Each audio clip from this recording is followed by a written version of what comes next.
Dear students, last lecture की अगर हम बात करें बेटा तो लास्ट लेक्चर के अंदर हमने एक नया चैप्टर स्टार्ट किया था जिस चैप्टर का नाम था बेटा एसएचएम यानी क्या है बेटा सिंपल हार्मोनिक मोशन। तो हमने जो लास्ट लेक्चर के अंदर बात कर ली थी यानी जो हम चैप्टर स्टार्ट किया था उस चैप्टर का नाम था सिंपल हार्मोनिक मोशन। क्या नाम था बेटा? Simple harmonic motion. ठीक है, जिसको हम शॉर्ट में बोलते हैं बेटा एसएचएम। तो मैंने लास्ट लेक्चर के अंदर आपको बताया था बेटा कि एसएचएम एग्जैक्टली क्या होता है, या फिर इसी एसएचएम को अगर दूसरे शब्दों में बोला जाएगा बेटा तो दूसरे शब्दों में इसको बोला जाता है बेटा ऑसिलेशन। यानी ऑसिलेशन और एसएचएम लगभग क्या है बेटा? एक ही है। ठीक है, तो अगर हम बात करें बेटा तो लास्ट लेक्चर में जो कुछ बातें हमने कर ली थी, यानी लास्ट लेक्चर के अंदर सिंपल हार्मोनिक मोशन के अंदर जो कुछ हमने पढ़ा था एक बार उसको जरा थोड़ा रिवाइज करते हुए आगे बढ़ते हैं। तो शुरुआत हम अगर देखें बेटा इस चैप्टर की, तो शुरुआत हमने कहाँ से की थी? तो हमने शुरुआत में सबसे पहले बात कर रहे थे बेटा कि पीरियोडिक मोशन क्या होता है। तो पीरियोडिक मोशन की अगर हम बात करेंगे, मतलब इस एसएचएम को अगर हमें समझना है तो बेसिक जो टर्मिनोलॉजी थी बेटा उसको हमें क्लियर करना था, इसीलिए हमने सबसे पहले पीरियोडिक मोशन देखा था। तो पीरियोडिक मोशन की अगर हम बात करेंगे तो पीरियोडिक मोशन यानी किस प्रकार का मोशन? तो हमने बोला था बेटा अगर कोई मोशन या फिर कोई बॉडी जो मोशन कर रही है बेटा वो एक फिक्स इंटरवल के बाद उसी मोशन को क्या करती है बेटा? रिपीट करती है, तो उस मोशन को बोला जाता है बेटा पीरियोडिक मोशन। तो हमने क्या बोला बेटा? पीरियोडिक मोशन की डेफिनेशन किस प्रकार से बोली गई थी बेटा? बताइए। The motion which repeats itself after equal interval of time. एक फिक्स समय के बाद कोई भी मोशन रिपीट करता है अपने आप को, तो उसे हम बोलते हैं बेटा कौन सा motion? Periodic motion. So the motion which repeat itself after equal interval of time is known as a periodic motion.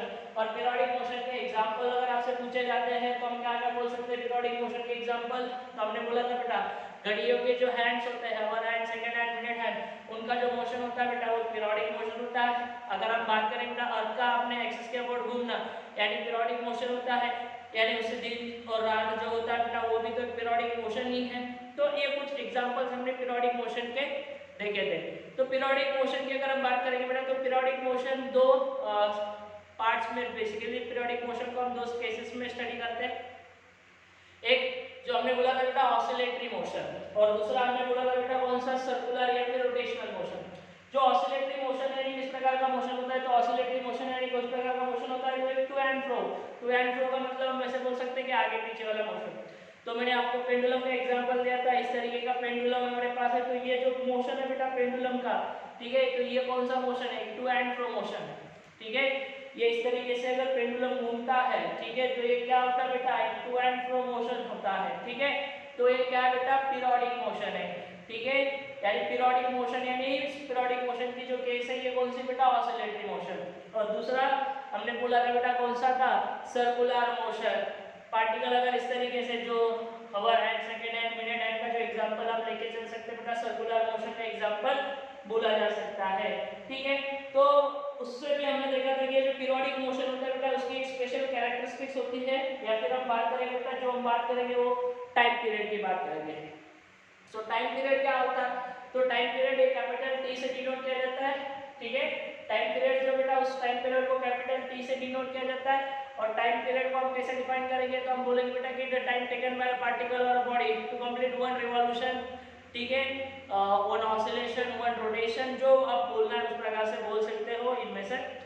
तो कोई भी पार्टिकल, कोई भी बॉडी एक ऑसिलेशन, एक रिवॉल्यूशन, एक रोटेशन कंप्लीट करने में जो कुछ समय लेती है वो उसका कहलाता है बेटा क्या? Time period. और it is denoted by capital T. और टाइम पीरियड का जो ऐसा यूनिट होता वो क्या होगा बेटा? सेकंड। वो क्या होगा? सेकंड। ठीक है, तो ये हो गई बेटा बात इसकी टाइम पीरियड की। ठीक है, उसके बाद हमने बात कर ली बेटा फ्रीक्वेंसी। इसकी बात कर ली थी बेटा फ्रीक्वेंसी। तो फ्रीक्वेंसी एग्जैक्टली क्या होती है? तो फ्रीक्वेंसी की अगर हम बात करेंगे बेटा तो फ्रीक्वेंसी को हम कैसे डिफाइन कर सकते हैं? तो हमने बोला था कि द नंबर ऑफ वाइब्रेशंस, ठीक है, the number of oscillation, the number of cycles completed by a particle per unit time. ठीक है, पर यूनिट टाइम में वो कितनी बार घूमा, कितनी बार वो उसने कितने चक्कर कंप्लीट किए, बेसिकली वो कहलाएगी बेटा क्या? उसकी frequency. So the number of vibrations, the number of cycles, the number of oscillations completed by a particle per unit time is known as a frequency. ठीक है, तो उसको हम क्या बोलते हैं बेटा? फ्रीक्वेंसी बोलते हैं। और इस फ्रीक्वेंसी को हमने दूसरी तरीके से भी डिफाइन किया था, यानी एक अल्टरनेटिव डेफिनेशन भी हमारे पास थी। और में जो डेफिनेशन हम दिया करते हैं तो हम क्या बोलते हैं बेटा कि the reciprocal of time period is known as frequency. जो टाइम पीरियड है उस टाइम पीरियड का जो रेसिप्रोकल होगा बेटा उसको हम डिफाइन करेंगे फ्रीक्वेंसी। और इस फ्रीक्वेंसी को हम अलग अलग सेक्शंस के अंदर अलग अलग सिंबल से डिफाइन करते हैं या डिनोट करते हैं। तो कभी हम इसको स्मॉल f से डिनोट करते हैं, कभी n से, कभी न्यू से। तो इसके लिए हमने फॉर्मूला डिफाइन किया बेटा कि f = 1/t और इसका जो यूनिट होता है फ्रीक्वेंसी का उसको हम लिखते हैं बेटा पर सेकंड या फिर क्या बोला जाता है हर्ट्ज। पर सेकंड या फिर क्या बोला जाएगा बेटा हर्ट्ज। तो लास्ट लेक्चर में हमने यहाँ तक बात कर ली थी, ठीक है। और हमने देखा था कि बेटा ये जो SHM है यानी ये जो सिंपल हार्मोनिक मोशन है, ये simple harmonic motion oscillatory motion की एक स्पेशल केस होती है, ठीक है। ये जो SHM है सिंपल हार्मोनिक मोशन, ये simple harmonic motion oscillatory motion की ही क्या है बेटा एक स्पेशल केस है। तो आज के लेक्चर में मेनली हमें बात करनी बेटा इसी सिंपल हार्मोनिक मोशन के बारे में कि SHM एग्जैक्टली होता क्या है, ठीक है। आज के लेक्चर में हमें जो बात करनी है बेटा इसी मोशन के बारे में बात करनी है, सिंपल हार्मोनिक मोशन एग्जैक्टली क्या होता है, ठीक है। तो हम आज के लेक्चर में इसी SHM के बारे में बात करेंगे।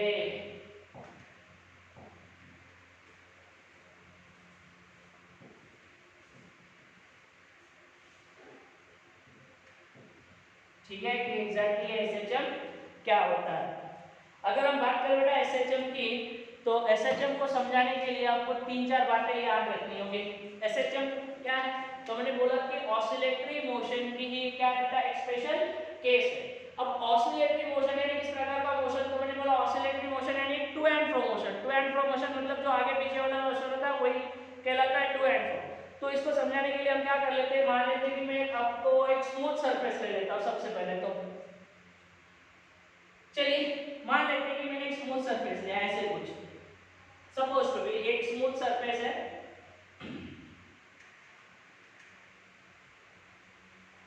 ठीक है।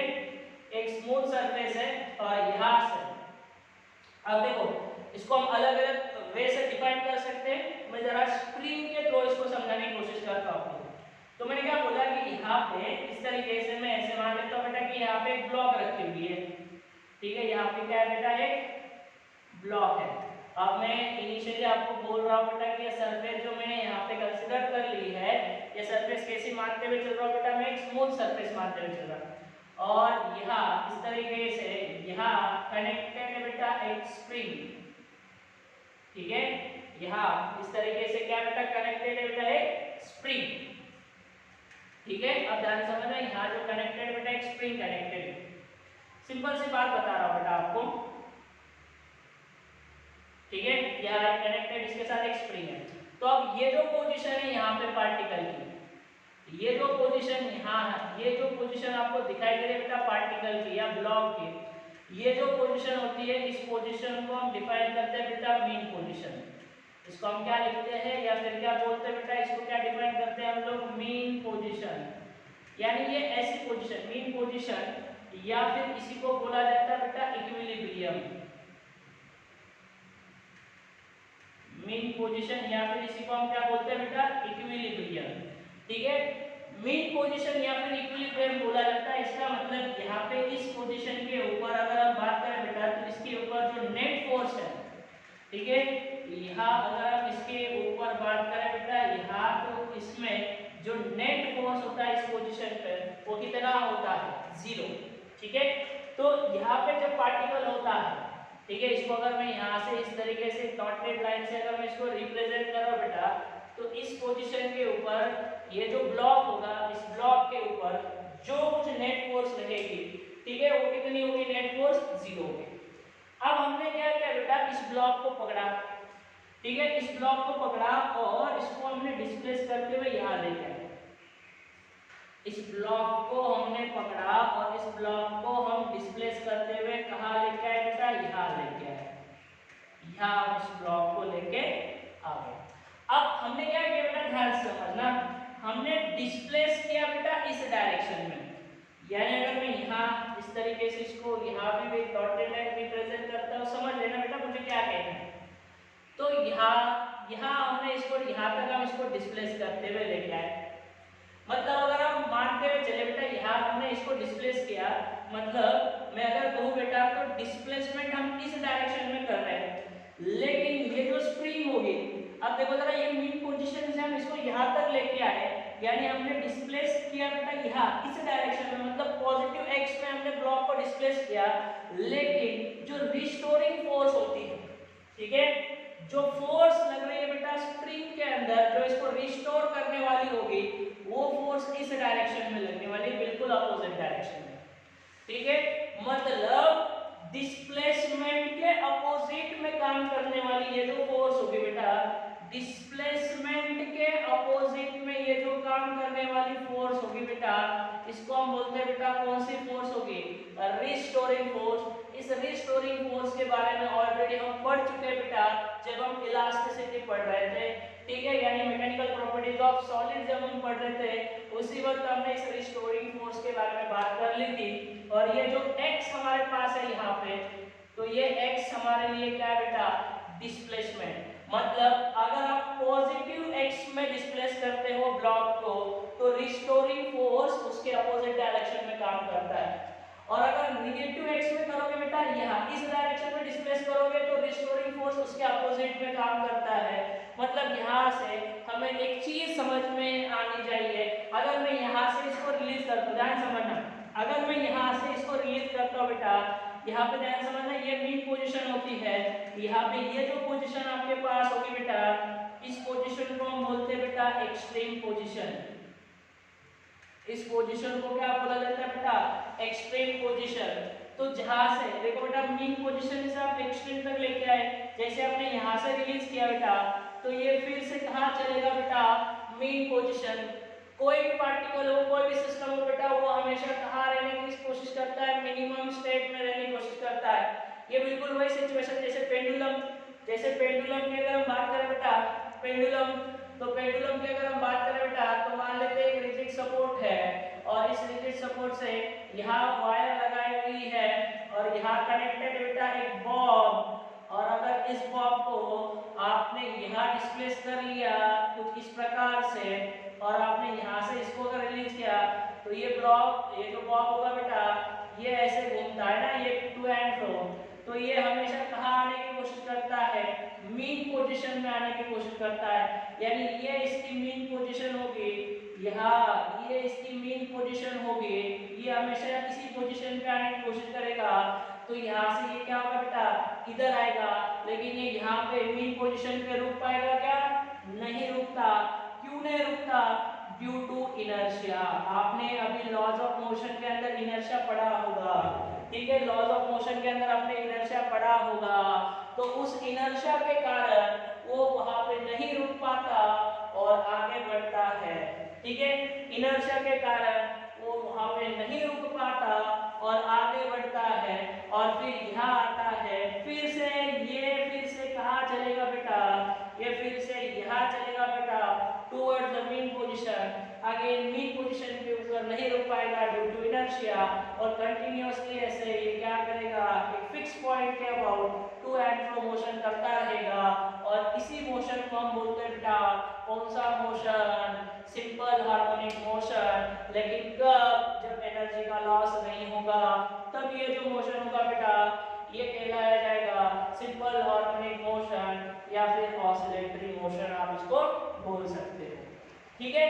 तो ये कुछ सिचुएशन यहाँ पे होगी, ठीक है। तो मीन पोजीशन से आप कहाँ लेके आए बेटा उसको, एक्सट्रीम में, जहाँ आपने उसको रिलीज किया, रिलीज करने पर आप क्या देखते हो कि ये ब्लॉक जो होता है ये मीन पोजीशन की तरफ चलता है, मतलब इसको यहाँ खींचने वाला कोई ना कोई फोर्स होगा बेटा, ये जो कि इसकी मीन पोजीशन को क्या कर रहा है, रिस्टोर करने में उसकी मदद कर रहा है बेटा, और वो रिस्टोरिंग फोर्स होता है। तो रिस्टोरिंग फोर्स के कारण ये टुवर्ड्स द मीन पोजीशन चलता है, लेकिन मीन पोजीशन के ऊपर रुकेगा क्या, नहीं रुकेगा।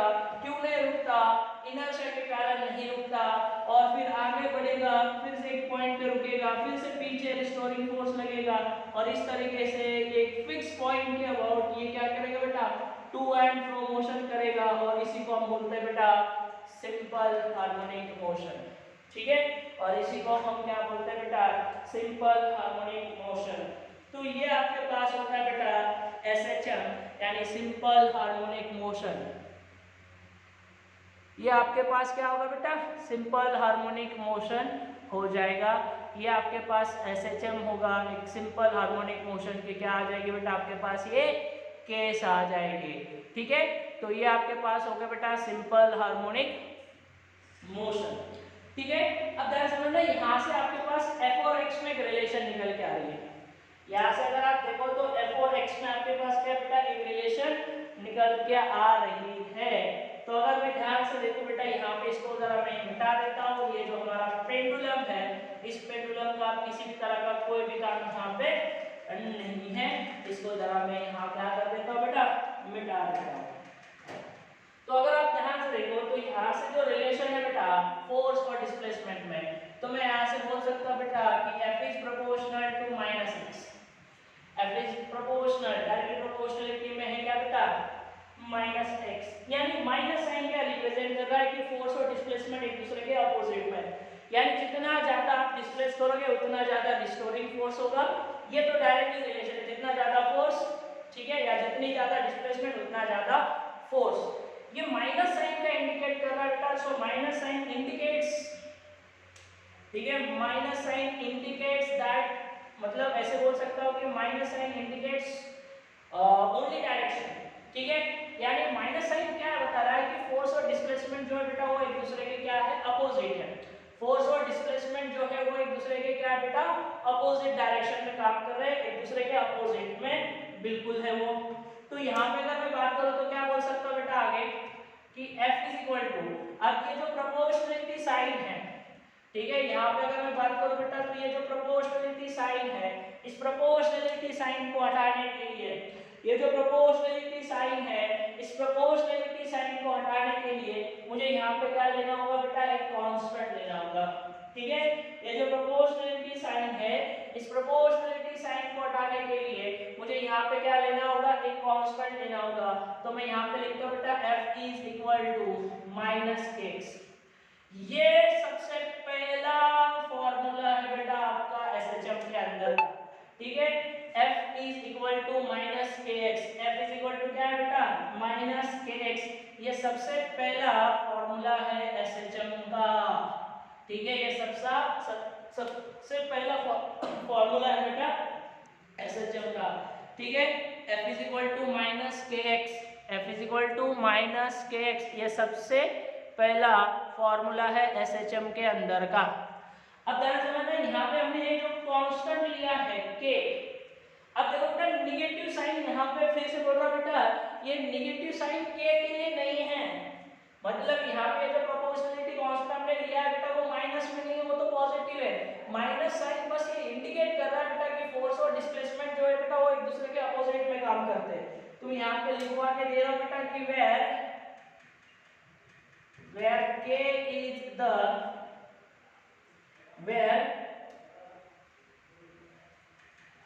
रेड पेन से लिखता हूं कि where k is the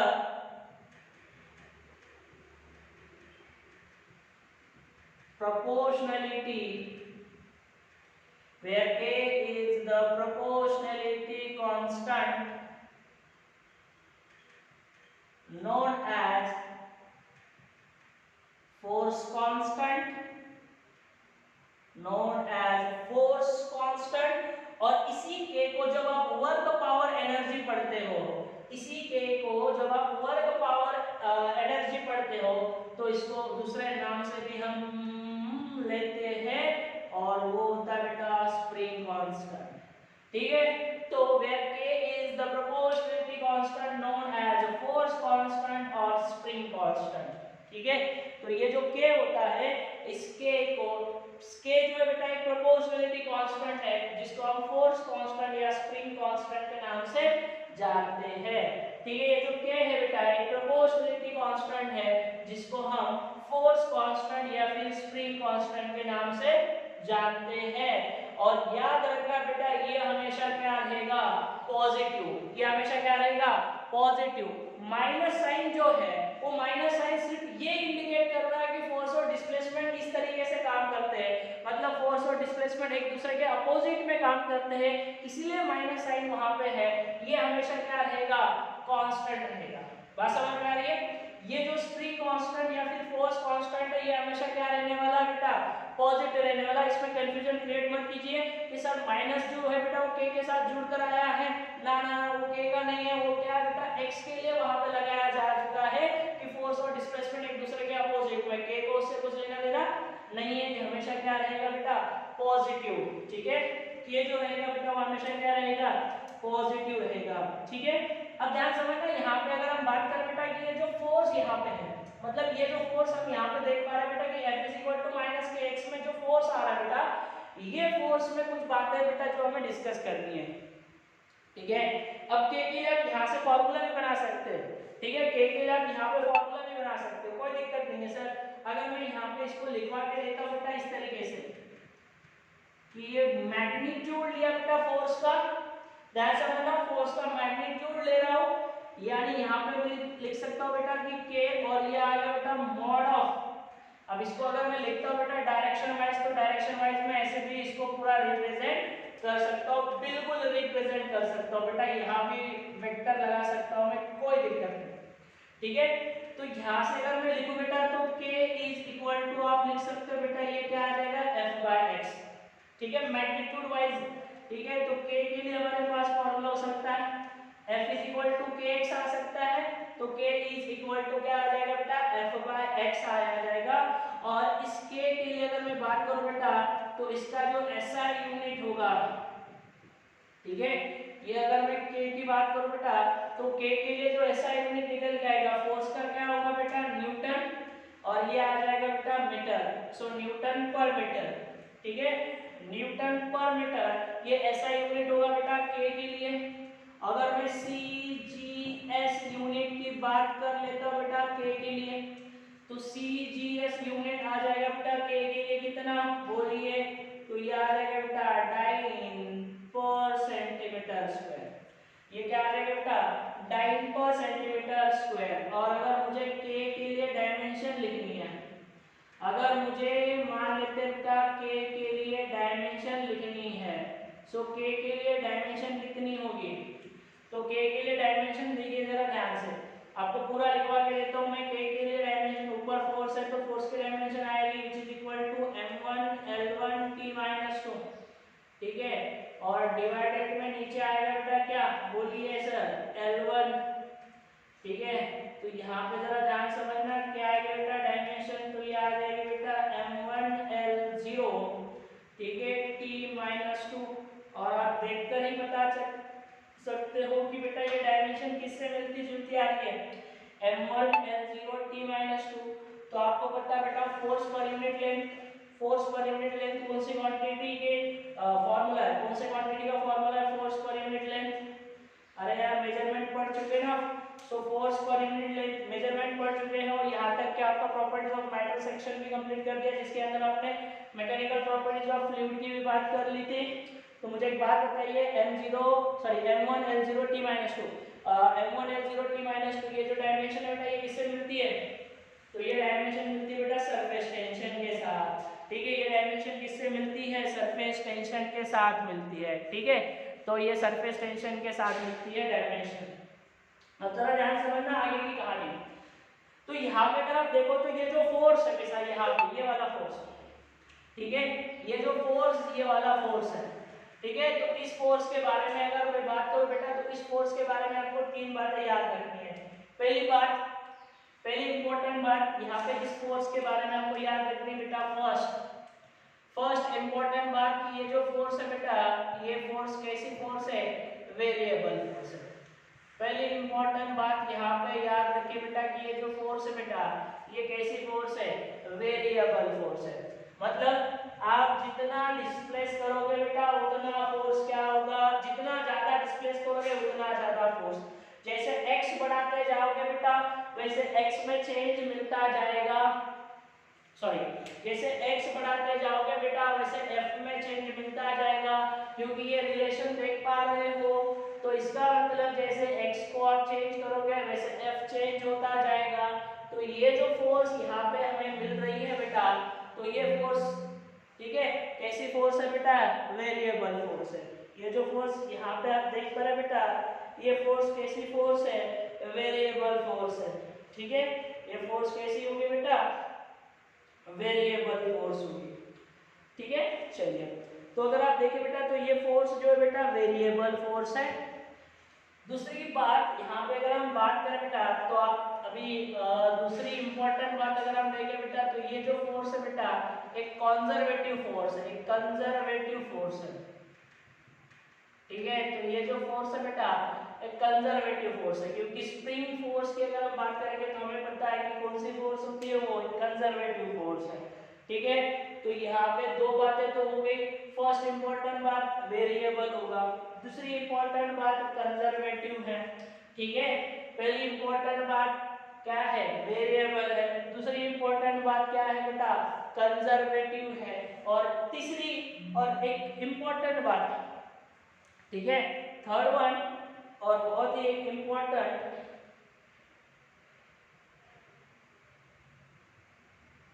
third one और एक बहुत ही इंपॉर्टेंट बात जो कि हमें ये पता है, ऑलरेडी हम बात कर चुके बेटा कि ये हमेशा डिस्प्लेसमेंट के क्या करती है बेटा, अपोजिट में होती है। इट इज ऑलवेज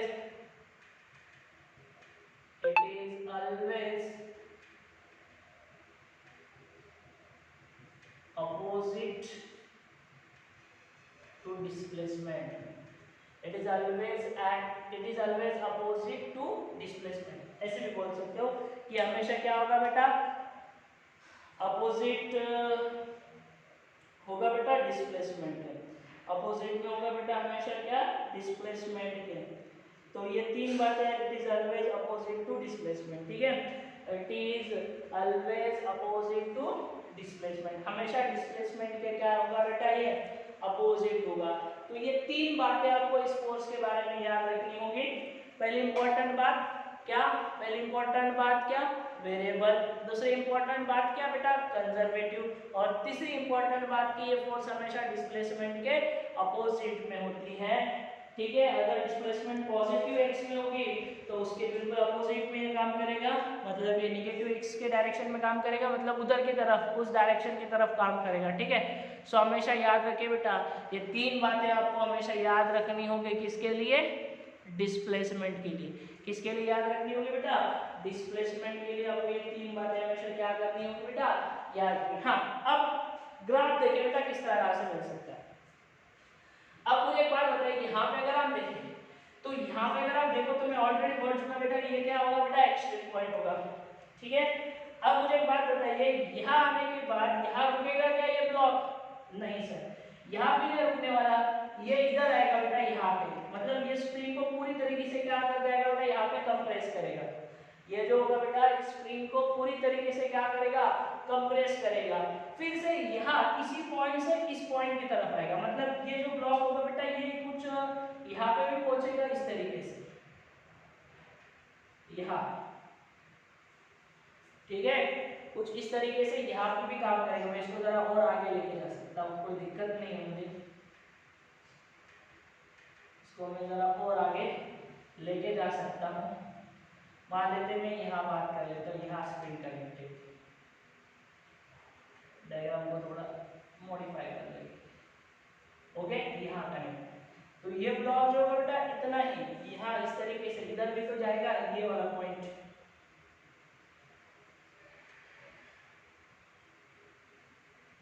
यहाँ पे भी तो पहुंचेगा इस तरीके से।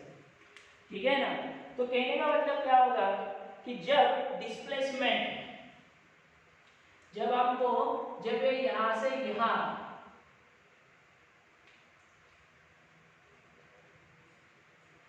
ठीक है, जब ये यहां से यहां पहुंचेगा, ठीक है, यानी x अगर इस डायरेक्शन में होगा, ठीक है, तो फोर्स जो भी बेटा वो बिल्कुल उसके अपोजिट डायरेक्शन में काम करेगी, मतलब इस डायरेक्शन में फोर्स काम करेगी। ठीक है, तो इस तरीके से देखिए बेटा, यहाँ पे ये रुक रहा है ना यहाँ, तो जब ये यहाँ पे रुक रहा है, ठीक है, जब ये यहाँ पे रुक रहा है इसका मतलब यहाँ पे इसकी फाइनल वेलोसिटी कितनी हो रही है, 0।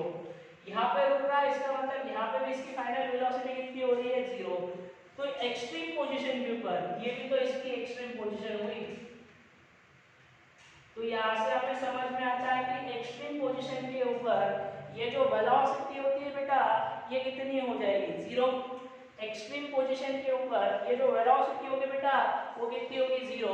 और मीन पोजीशन के ऊपर ये क्यों नहीं रुक पाता, क्योंकि ड्यू टू इनर्शिया, जैसे ये मीन पोजीशन की तरफ आता है बेटा, तेजी के साथ आता है, ठीक है, तेजी के साथ आता है, उस कारण ये मीन पोजीशन के ऊपर नहीं रुक पाता ड्यू टू इनर्शिया। इसका मतलब मीन पोजीशन के ऊपर वेलोसिटी जो होती है बेटा, वो क्या होती है, मैक्सिमम। मीन पोजीशन के ऊपर वेलोसिटी जो होती है बेटा, वो क्या होती है, मैक्सिमम। तो ये चीजें भी आपको समझ में आनी चाहिए, ठीक है ना। तो ये चीजें भी आपको समझ में आनी चाहिए कि वेलोसिटी 0 कब होगी, ठीक है, और वेलोसिटी मैक्सिमम कब होगी।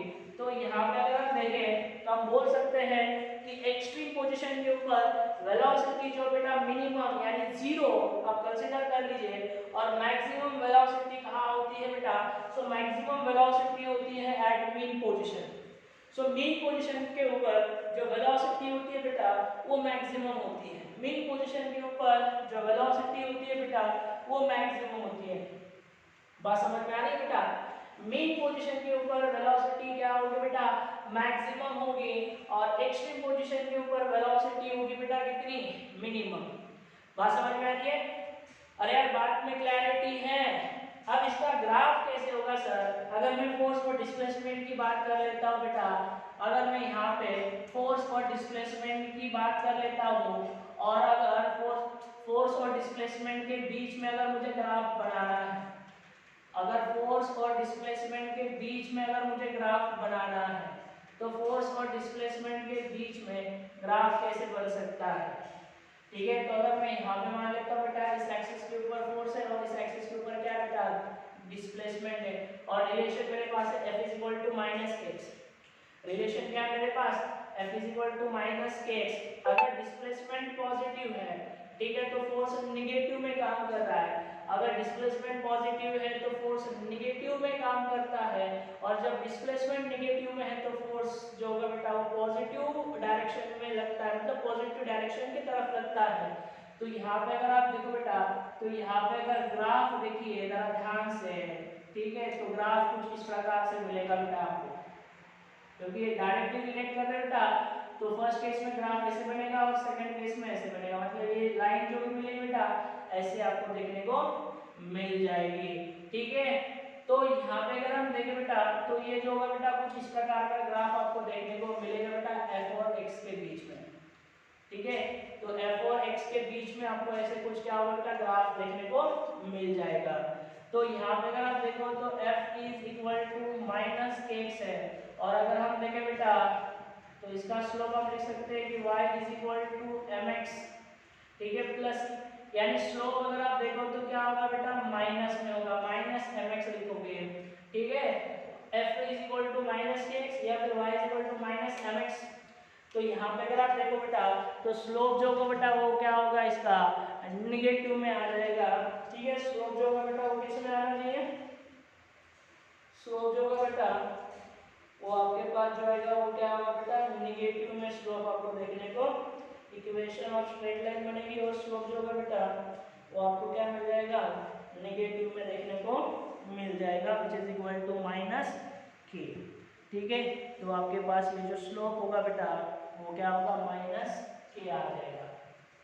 यहाँ लिख दूं क्या, तो ये स्लोप जो होगा वो -k के बराबर होगा, और ग्राफ जो होगा बेटा आपको ऐसे कुछ देखने को मिल जाएगा, ठीक है। तो ये मैंने क्या किया बेटा, आज के लेक्चर में हमने बेसिक जो होगा बेटा एसएचएम के बारे में जितनी सारे बेसिक सी जो चर्चा की वो हमने क्या कर लिया बेटा, कंप्लीट कर ली। सिंपल हार्मोनिक मोशन के बारे में जो बेसिक सी चर्चा थी वो सारी बेसिक सी चर्चा जो होगी बेटा हमने आज के लेक्चर में क्या कर ली बेटा, कंप्लीट कर ली है। जितना कुछ एसएचएम के बारे में हम बात कर सकते हैं उतना हमने यहाँ पे कर लिया है, और बेसिक सी चर्चा आज के लेक्चर में हमने एसएचएम यानी सिंपल हार्मोनिक मोशन के बारे में कंप्लीट कर ली है। आने वाले लेक्चर के अंदर इसी सिंपल हार्मोनिक मोशन को हम कंटिन्यू करेंगे, एसएचएम के पार्ट को कंटिन्यू करेंगे। आगे हम एक्सेलरेशन की बात करेंगे, आगे हम वेलोसिटी की बात करेंगे, यानी एक्सेलरेशन के लिए हमारे पास जो फॉर्मूला होगा उसकी चर्चा करेंगे, एक्सेलरेशन के लिए फॉर्मूला डिफाइन करेंगे। वेलोसिटी के लिए अब हमें तो ये तो पता है कि वेलोसिटी जो होगी बेटा वो जीरो एक्सट्रीम पोजीशन पे होगी, मैक्सिमम मीन पोजीशन पे होगी। उसी तरह से एक्सेलरेशन के बारे में बात करनी है, उसी प्रकार से एनर्जी की बात करनी है। तो आगे जाके हमें एक्सेलरेशन, वेलोसिटी, एनर्जी ये सारी चर्चा करनी है, इक्वेशंस बनाने, फॉर्मूलाज बनाने, उनके ऊपर सवाल जवाब करने हैं, ठीक है। सो ये सारी चर्चा जो होगी वो आने वाले लेक्चर के अंदर हमें करना है। आज के लिए बस इतना ही, रुक जाते हैं, मिलते बेटा नेक्स्ट लेक्चर में। Thank you so much, have a nice day.